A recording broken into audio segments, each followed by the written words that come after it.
Senhores deputados, então muito boa tarde a todos. Vamos dar início à nossa primeira parte da reunião de hoje, que consiste na audiência ao Sindicato Independente dos Trabalhadores da Floresta, Ambiente e Proteção Civil, para debater e encontrar soluções que resolvam a situação dos chapadores florestais que desempenham funções na administração pública local, assim como dos trabalhadores dos serviços municipais da Proteção Civil.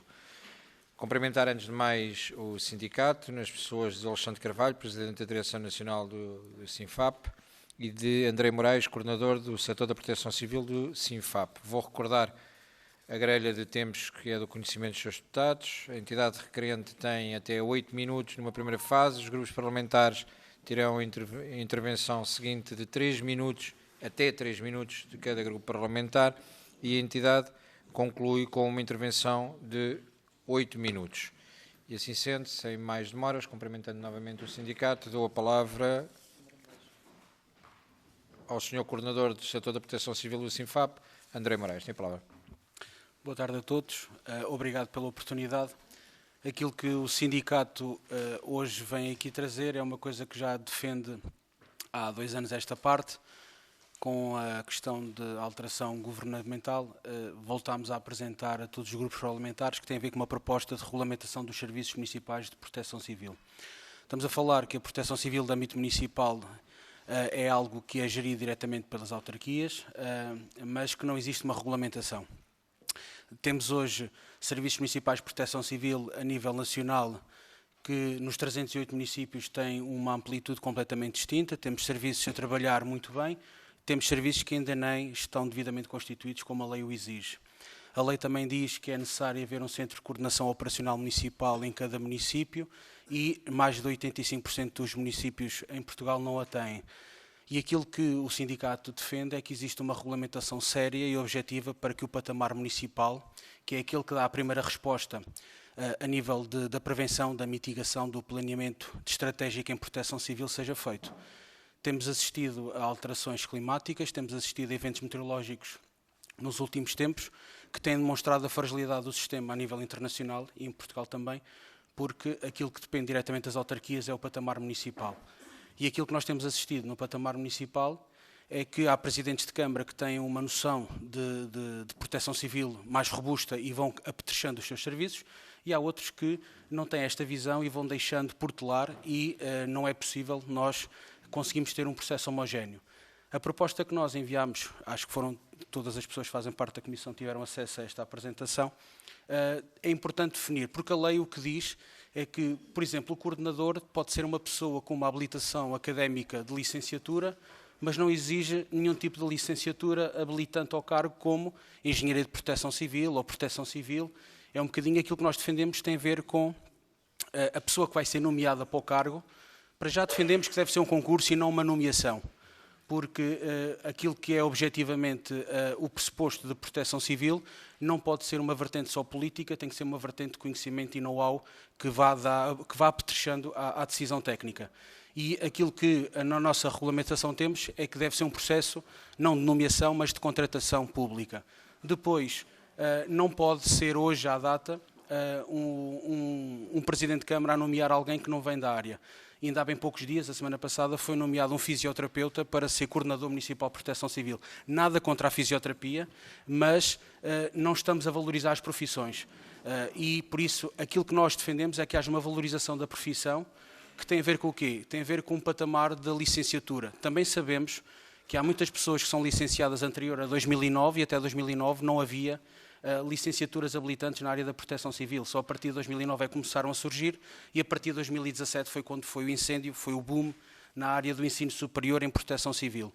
Aquilo que defendemos está aqui na apresentação e vou passar só... defendemos que o coordenador seja, na verdade, alguém que esteja contratado e não nomeado, porque pode ser uma decisão política, aceitamos isso, mas o coordenador tem que ser alguém que tenha uma carreira e não pode ser, a proteção civil não pode ser pensada há 4 anos, tem que ser pensada há vários anos, independentemente dos ciclos políticos. E para isso a contratação é importante no nosso ponto de vista. Depois, como nós temos pessoas que já estão na proteção civil há muitos anos e que, quando a sua licenciatura não havia e fizeram mestrado ou fizeram doutoramento, que também não existe doutoramento em Portugal na área da proteção civil direta, existe nas ciências conexas, que é mais uma das coisas que defendemos, possa ter experiência profissional. O que lhe diz hoje a lei é que o coordenador de proteção civil é nomeado com licenciatura e experiência funcional. E onde é que se vai beber a experiência funcional? Há a questão dos first responder, aos bombeiros. O que proteção civil não é resposta. Proteção civil é planeamento, é prevenção, é precaução. O ciclo de emergência diz-nos isto. E então, aquilo que nós queremos é que haja um documento, uma regulamentação que diga que para ser coordenador de proteção civil precisa de uma licenciatura habilitante. Se teria licenciatura antes de 2009, quando não havia, pode ser licenciado numa área qualquer. Tem é que ter no mínimo 10 anos de experiência em proteção civil. E quando falamos em proteção civil, pode ser no patamar municipal, no patamar subregional, no patamar regional ou no patamar nacional. Não faz sentido continuarmos a assistir a uma catadupla de nomeações para esta área de pessoas, como vos disse há pouco, e isto é público, porque sai em Diário da República, como é óbvio, em que a experiência funcional de alguém vem da área da fisioterapia, da gestão hospitalar, e nós estamos a falar de uma área que é muito sensível e só nos toca quando acontece algo. Eu acho que nós, e estamos na casa certa, falar disto, porque tem que haver aqui, o documento pode, e não está totalmente fechado, já está em projeto de lei, através do Bloco de Esquerda que submeteu isso na altura, e aquilo que nós queríamos era ver este documento que fosse unânime a todas as forças políticas, que não fosse nem de esquerda nem de direita, porque quando falamos de proteção civil falamos do bem comum e estamos a falar de pessoas. E era isto que nos trazia cá para tentar dirimar aqui alguns pressupostos. Relativamente ainda à parte da regulamentação, isto tem vários processos, tem a ver com as licenciaturas antes de 2009, entre 2010 e 2014 e a partir de 2015. A partir de 2015 já é obrigatório ter uma licenciatura diretamente em Proteção Civil ou Engenharia de Proteção Civil. Entre 2010 e 2014 pode ser em Ciências Conexas. Antes de 2009, qualquer licenciatura mais a experiência profissional, no mínimo 10 anos. E aqui o mínimo 10 anos tem a ver com o quê? Porque se é uma pessoa que tirou licenciatura antes de 2009, já trabalha na área há muitos anos, tem mais do que 10 anos de experiência, cumpre os requisitos. Isto não é para fazer nenhum nicho, mas sim para valorizar uma profissão que hoje não tem essa valorização. Fazemos uma licenciatura em Proteção Civil e depois qualquer pessoa pode concorrer àquele cargo. Não faz muito sentido, na nossa opinião. Eu, se quiser ser enfermeiro, se quiser ser médico, tenho que fazer uma licenciatura, tenho que me inscrever numa ordem e não posso, só porque tenho alguma experiência de trabalhar no hospital, ser enfermeiro. E nós temos que valorizar as profissões, isto é uma forma de as valorizar. Depois, aquilo que nós também queremos, ou que pelo menos propomos, como é óbvio, o cargo não pode ser acumulado. Nós hoje temos a nível nacional comandantes dos bombeiros que assumem o mesmo papel de coordenador de proteção civil. Se nós estivermos numa situação como aconteceu em Valência, o comandante dos bombeiros está a gerir a ocorrência ou está na coordenação municipal. Ele não pode se duplicar. E, na verdade, aquilo que nós temos é que as funções não podem ser adstritas. A autarquia tem uma autoridade máxima de proteção civil, que é o Presidente de Câmara, pode partilhar o pelouro, mas não o consegue delegar na totalidade. Okay? E é isto que nós queríamos, era que, na verdade, fosse uma situação em que o cargo não pudesse acumular com outros cargos. É um cargo e esse cargo tem que ser assumido na sua totalidade, porque há muito trabalho para fazer em proteção civil, muito antes da resposta. Depois, também queremos, o tempo é tão curto que isto, na verdade, depois parece que estamos aqui só a despachar e não é esse o objetivo. Quando estamos a falar da tipificação, não é normal nós chegarmos a um município que tem 200 ou 300 trabalhadores no serviço municipal, nem chegar a um concelho que tem uma área territorial muito pequena e ter 20 ou 30 trabalhadores em proteção civil, e depois temos municípios que têm áreas territoriais bastante grandes, com uma densidade populacional significativa, que têm um técnico de proteção civil. O objetivo da regulamentação é criar aqui um patamar homogéneo, tem a ver com a tipificação, tem a ver com os riscos de cada município, porque cada município tem os seus riscos, cada município tem a sua população flutuante e residente, e todo o município tem uma área territorial. E a nossa fórmula tem a ver com estes 3 fatores, que vai dar uma percentagem, vai dar um valor, e esse valor vai adaptar-se em 8 patamares.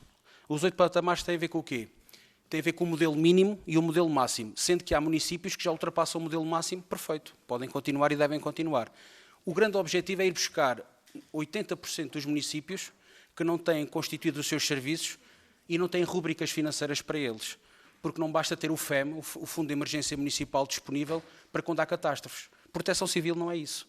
Proteção Civil é antes disso acontecer. Isso será um impacto colateral da ocorrência. E então nós temos aqui modelos mínimos, que é os municípios que tenham um modelo mais baixo têm que ter pelo menos um coordenador, um técnico superior e 2 assistentes operacionais. Não é normal nós olharmos para um Serviço Municipal de Proteção Civil e vê-lo só na perspectiva de responder a coisas, que é a situações de ocorrências. Nós temos que exigir da Proteção Civil Municipal um planeamento estratégico, uma logística de prevenção, que é hoje, se vocês perguntarem, em grande parte dos municípios, dos concelhos, não tem esta visão. Porquê? Porque é muito resposta. E quando falamos em proteção civil, as rúbricas financeiras no orçamento municipal estão adstritas ao apetrechamento dos bombeiros. Nada contra, que até sou. Mas o objetivo passa por fazermos aqui a diferenciação do que é um first responder do que é proteção civil.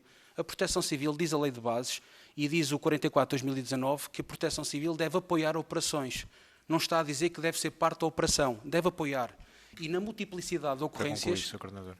Sim. Na multiplicidade de ocorrências, aquilo que deve ser feito é que o Serviço Municipal deve acompanhar os first responder no apoio.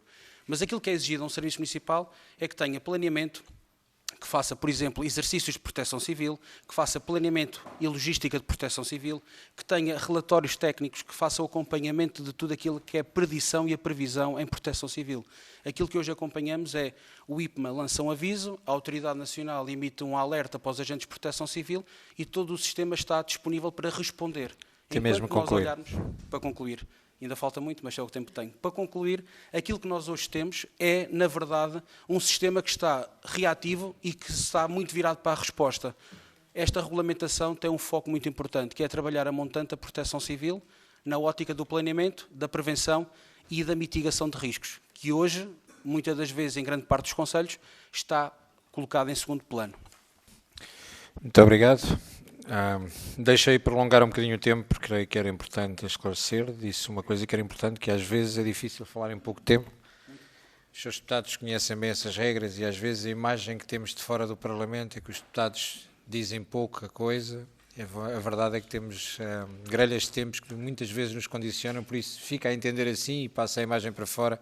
Os seus deputados fazem um grande esforço de concentração todos para poder passar a sua mensagem, tantas vezes com pouco tempo nas grelhas. E assim sendo, dou de imediato a palavra ao Grupo Parlamentar do Partido Socialista, até 3 minutos, porque é experiente e consegue gerir o tempo, à sua deputada Eurídice. Muito obrigada, Sr. Presidente. A minha intervenção...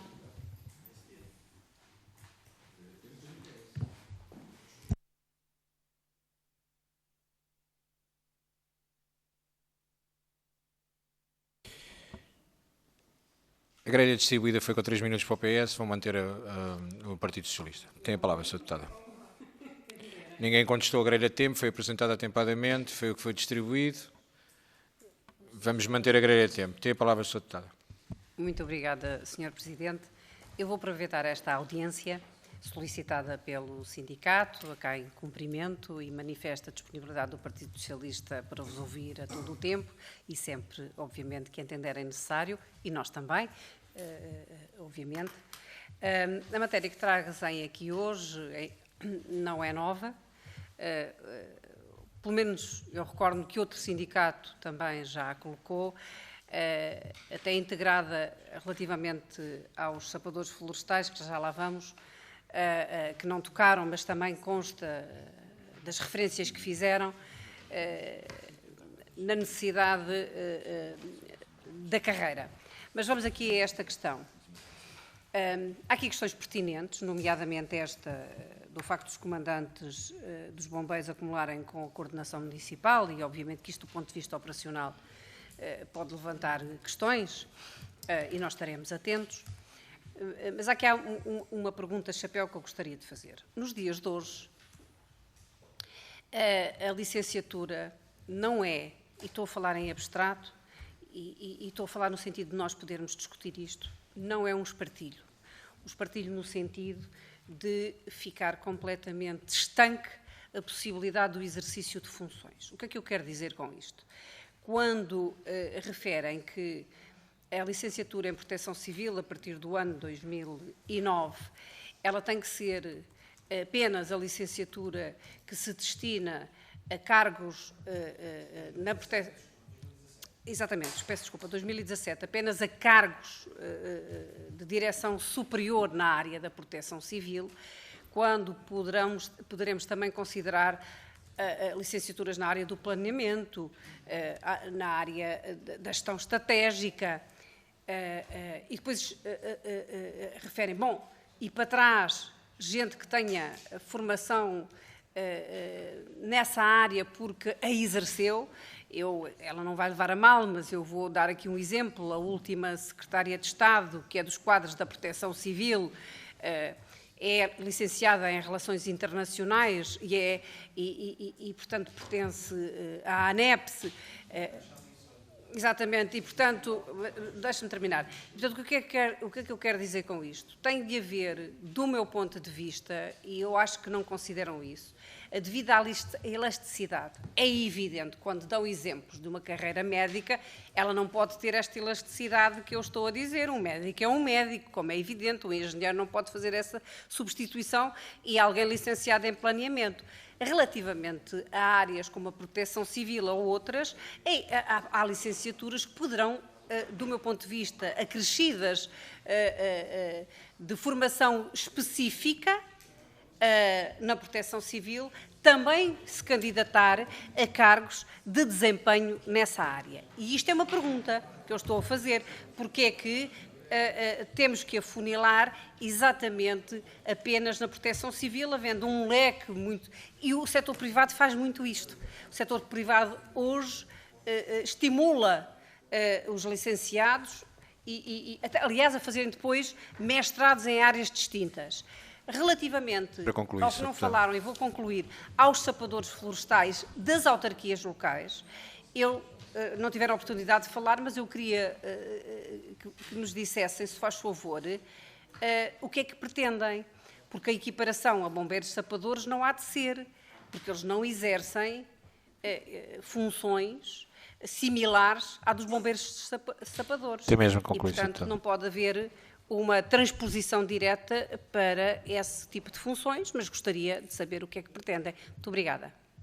Muito obrigado, Sr. Deputada. Tem a palavra o Grupo Parlamentar do Partido Social Democrata, creio que é o Sr. Deputado Jorge Paulo Oliveira. Tem a palavra, Sr. Deputado. Muito obrigado, Sr. Presidente, que agradeço, em nome do parlamentar do PSD, a presença do Sindicato Independente dos Trabalhadores da Floresta, Ambiente e Proteção Civil. Agradeço também a partilha da vossa documentação, do vosso documento que fizeram chegar a esta Comissão Parlamentar, contendo, obviamente, sugestões e soluções para problemas e desafios concretos com que se defrontam não apenas os trabalhadores dos serviços municipais de proteção civil, mas também algum problema, Sr. Presidente, peço desculpa, mas também dos sapadores florestais, desde logo aquele que se prende com a estrutura e o financiamento e funcionamento dos serviços municipais de proteção civil. Não podia deixar de aproveitar esta oportunidade também para, em nome do PSD, agradecer e reconhecer o valioso trabalho e o papel que desempenham centenas de homens e mulheres de norte a sul do país naquilo que é a proteção das nossas florestas e a salvaguarda dos nossos territórios rurais. Pese embora a agenda que vos traz cá é a regulamentação dos serviços municipais de proteção civil, eu não deixaria de salientar que nós temos consciência, enfim, dos desafios que se colocam no dia de hoje, não apenas aos trabalhadores dos serviços municipais de proteção civil, mas também aos sapadores florestais, tendo em conta aquilo que é, enfim, a evidente falta de recursos humanos, de recursos financeiros, da falta de recursos materiais, da insuficiência de formação contínua, da precariedade laboral, das dificuldades de contratação de novos profissionais, tudo matérias e tudo problemas que não são de agora e que, em alguns casos, aqui e acolá, até se agravaram nos últimos anos. Nós sabemos que tem havido um diálogo permanente, uma negociação permanente e séria com o Governo, entre o vosso sindicato e o Governo, para discutir naturalmente a viabilidade das vossas principais preocupações e das vossas principais reivindicações. Este diálogo está em curso, há medidas concretas que já foram tomadas, há medidas que estão a ser desenhadas, mas obviamente que nada disso dispensa o papel do Parlamento e nada disso dispensa aquilo que também são as responsabilidades que cada grupo parlamentar tem no quadro legal das competências da Assembleia da República. Da nossa parte, nós não deixaremos de olhar atentamente e com um pormenor e com a atenção que é devida a um documento desta natureza, para que possamos, no final, de facto, contribuir para a melhor definição de políticas públicas que dignifiquem o vosso trabalho e que reforcem aquilo que é o nosso sistema de prevenção e defesa da nossa floresta.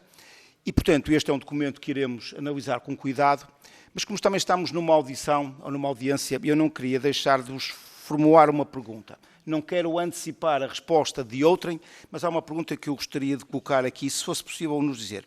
O que é que pensa de tudo isto a Autoridade Nacional de Proteção Civil? Não é que seja relevante, a vossa opinião é tão relevante como a da Autoridade Nacional de Proteção Civil, mas se nos puder antecipar em parte essa resposta, nós agradecemos muito. Muito obrigado, Sr. Presidente. Muito obrigado, Sr. Deputado. Dou então agora a palavra ao Grupo Parlamentar do Chega, ao Sr. Deputado Francisco Gomes. Tem a palavra, Sr. Deputado. Muito obrigado, Sr. Presidente, Srs. Deputados, Srs. Representantes da CINFAP, cumprimento de forma especial o Sr. André Moraes. E permitam-me começar por louvar o trabalho que nos trazem e as sugestões que neles estão incluídas. E isto porque nós recebemos em audição muitas instituições, muitas organizações, e muitas delas abordam-nos numa postura que é legitimamente reivindicativa, mas que quase que se esgota na própria reivindicação. As questões que vocês nos trazem são diferentes. E são diferentes porque não são questões que se esgotam, na vossa opinião, sobre aquilo que está a correr menos bem ou que devia correr melhor na área da proteção civil municipal, mas são questões que são abordadas numa ótica muito mais a fundo. Pois o próprio CINFAP traz soluções ou propostas de soluções para 3 áreas que caracteriza como fundamentais, nomeadamente a regulamentação dos serviços municipais de proteção civil, o financiamento dos serviços e a formação dos diferentes agentes envolvidos nos serviços municipais de proteção civil. Por isso é uma abordagem, eu quase diria, holística. Não é só levantar uma questão, mas é tentar responder a essa questão, numa lógica de ajudar o legislador a proceder melhor ou melhor do que tem procedido até agora. E isso só de si já é digno de registro. Mas porque acreditamos que as vossas sugestões não surgem do nada, mas sim fruto do contexto do terreno onde vocês estão, há questões que nós temos que aproveitar para colocar, fruto também da vossa presença aqui, mal seria se não aproveitássemos para colocar questões. E eu gostaria de colocar especialmente 5. Começando pela primeira. Na vossa opinião, os municípios portugueses encaram ou não a posição do Coordenador Municipal da Proteção Civil com a seriedade que a mesma merece, atendendo até às importantes responsabilidades que recaem sobre os seus ombros? Ou estamos perante o exemplo de um posto, e sendo muito claro e muito concreto, que é usado para alimentar a cunha, o compadrio ou o amiguismo? Gostaria de saber qual é a vossa opinião. A segunda. Que consequências têm advindo, ou poderão advir, da possível ou da hipotética tendência para usar esta posição de coordenador municipal para satisfazer tais cunhas e interesses partidários? Até que ponto a capacidade de resposta e a capacidade de organização do próprio serviço é comprometida por esta falta de rigor que Vossas Excelências próprios levantam na vossa apresentação? Terceira pergunta. No capítulo do financiamento, conseguem garantir ou não que os fundos que são disponibilizados publicamente para as instituições responsáveis pela proteção civil são sempre bem geridos e investidos, ou há, na vossa opinião, um problema de transparência na gestão desses fundos? Quarta questão. A vossa proposta sugere como premissa para a elegibilidade de financiamento que os serviços de proteção civil submetam um relatório das atividades envolvidas e também a formação, a explicação da formação que os trabalhadores adquirem. Mas deste lado, algo que nos parece básico, assumimos, pelo aquilo que vocês estão a dizer, que isto não está a ser feito, ou que poderia ser feito de outra forma. Se é o caso de não estar a ser feito, qual é a vossa opinião sobre essa falta de rigor na gestão? Porque quem recebe dinheiro tem de dar satisfações. Se não está a ser feito, qual é a vossa opinião? E a última, e esta é uma que é particularmente cara.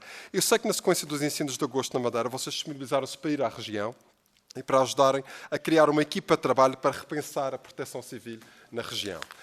Sei também que não foram recebidos, nem pelas câmaras do PSD, nem pela Associação de Municípios, por uma Câmara do PS, mas pela Câmara do JPP também não foram recebidos. E eu queria saber que interpretação é que fazem disto e da seriedade, ou falta dela, com que a proteção civil é vista na região autónoma da Madeira, que acabou de demitir hoje o Presidente da Proteção Civil. Muito obrigado.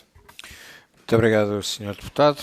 Não estando presente o Grupo Parlamentar da Iniciativa Liberal, nem o Grupo Parlamentar do Bloco de Esquerda, nem o Grupo Parlamentar do Partido Comunista. Dou então a palavra ao Grupo Parlamentar do LIVRE, ao Sr. Deputado Filipe Pinto. Tem a palavra, Sr. Deputado, até 3 minutos. Desculpa. Obrigada. Muito obrigada, Sr. Presidente. Eu acho que está desligado, não está? Está ligado, pronto. Antes de mais nada, queria agradecer a presença então do sindicato que nos veio transmitir as suas preocupações nesta matéria e acompanhamos também no livro as vossas preocupações com a regulamentação da carreira dos sapadores florestais. Parece-nos que a equiparação salarial que falam parece-nos justa e gostava de vos fazer umas perguntas, por exemplo, se têm dados sobre essa disparidade salarial e de que forma, tendo em conta que, de facto, ela existe e que vos preocupa, de que forma avaliam esse impacto na motivação e retenção de profissionais na profissão? Conseguem avaliar se há consequências práticas desta situação na eficácia do combate aos incêndios, por exemplo? Uma outra pergunta tem a ver com o facto de haver diferenças significativas nas condições de trabalho. Portanto, eu gostava de saber se existem diferenças nas condições de trabalho e equipamentos entre os sapadores florestais da administração local e os do Instituto de Conservação da Natureza. E como foram recebidas as vossas preocupações nos contactos que têm tido com o Governo, se vos parece haver abertura para esta regulamentação. Obrigada. Muito obrigado, Sra. Deputada. Sim, sendo não estando presente também o Grupo Parlamentar do CDS, devolvo a palavra ao sindicato para as respostas até 8 minutos.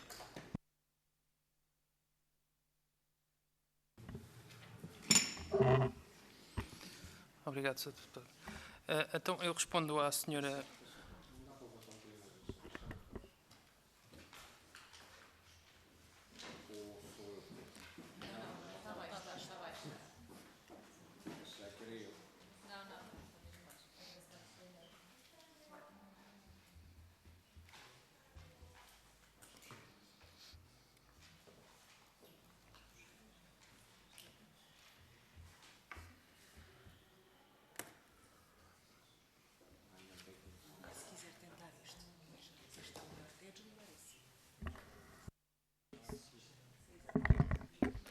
Não sei, já me ouvi melhor? Não?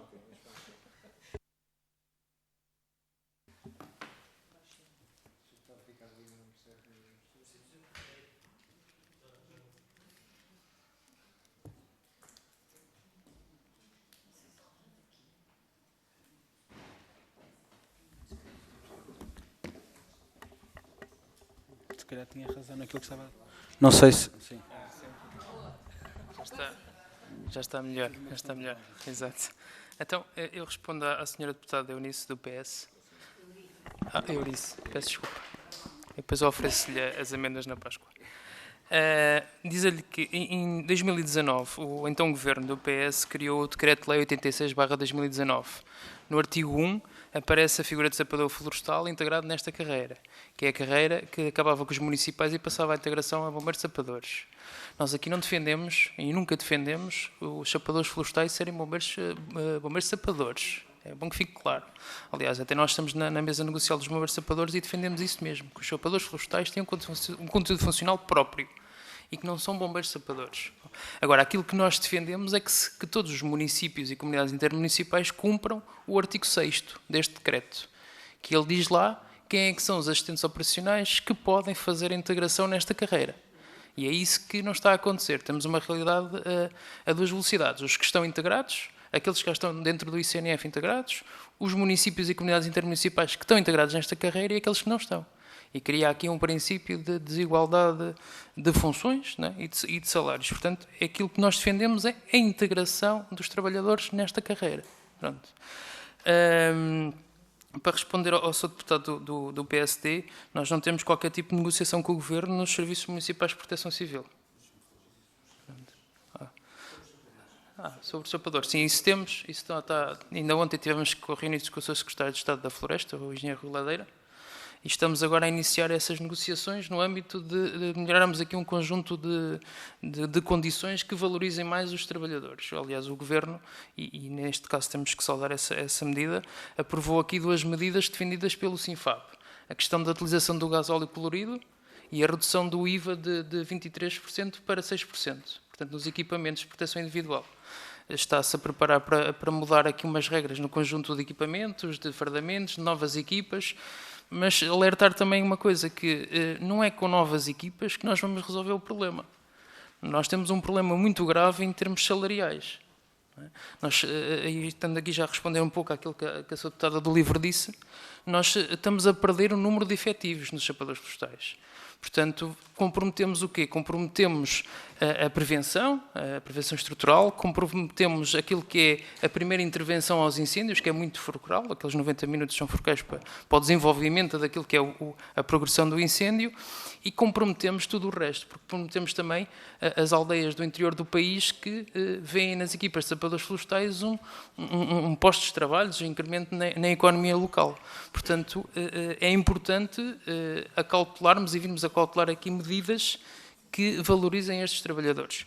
Falava-me das questões dos equipamentos, relativamente com a ICNF, nós não podemos comparar uma organização central, a administração central, com a local. Não é? Portanto, o ICNF tem outras verbas, outros equipamentos que a administração local não tem.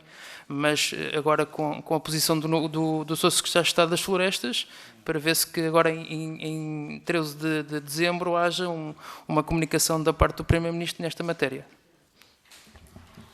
Bem, relativamente à parte da Proteção Civil, Sra. Deputada do PS, este documento que nós propomos já vai na 3ª versão e tem vindo a ser melhorado com as reuniões que tivemos com o anterior Executivo e com o atual, ouvindo todas as partes interessadas.